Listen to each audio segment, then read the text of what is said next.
Chapter 37, The Head in the Cosmos. Orthopensata Epigraph.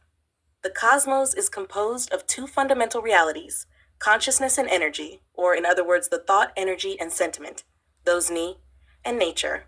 Waldo Vieira, Lexicon of Orthopensatas, Volume 1, page 445. It was a muggy Monday morning at Aurora da Paz Public Middle School. Classes had barely started, and teacher Lisa already felt drained. There was no clear reason, not that day. She had woken up early, eaten well, mentally reviewed her weekly plan. Yet something seemed to be pulling her energy down. It began with a mild discomfort at the back of her neck, like a persistent pressure. Then the pain spread like a tight band around her head. It was her third class in a row, and despite trying to remain lucid, she felt as though she were thinking through fog. Leaving class 8A, she crossed paths with Oliver in the hallway. He noticed her tense expression. "Everything okay, Liza? Headaches? Maybe a migraine, but I don't want to miss work. I still have 4 more classes today. Go rest in the teacher's lounge. I'll call Luana, maybe she can help." Minutes later, Liza was sitting on the worn vinyl couch, a damp cloth on her forehead. Luana, a Portuguese teacher and experienced penta practitioner, came in with a bottle of water and a gentle smile. "Have you worked with your energies today?" Liza hesitated. She was still at the beginning of her journey with conscientiology.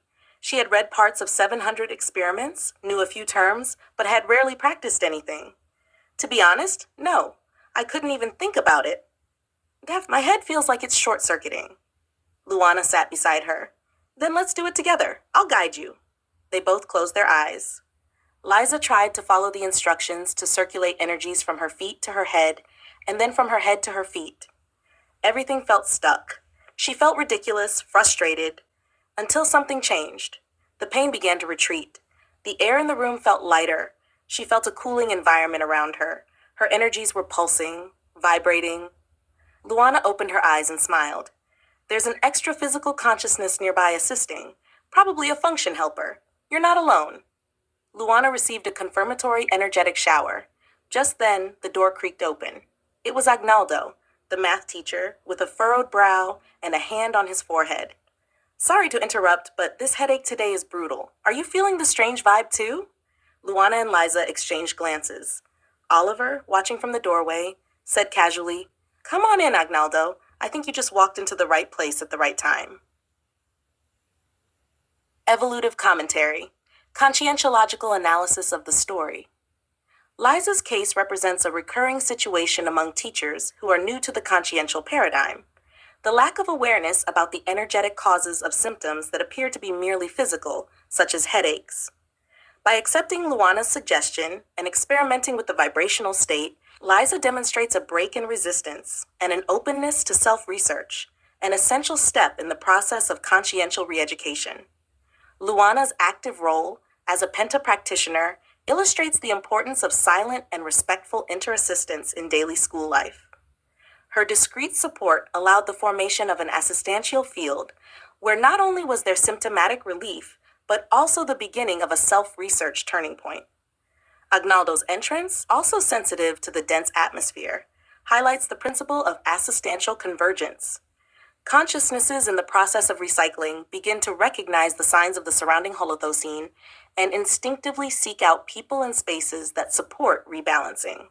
His spontaneous complaint of discomfort became part of the group interassistance.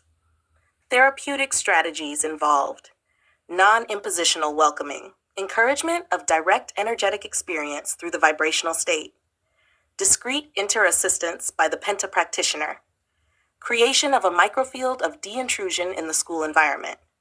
This story reinforces the idea that in the school setting, energetic hygiene is not a luxury, but an evolutionary necessity.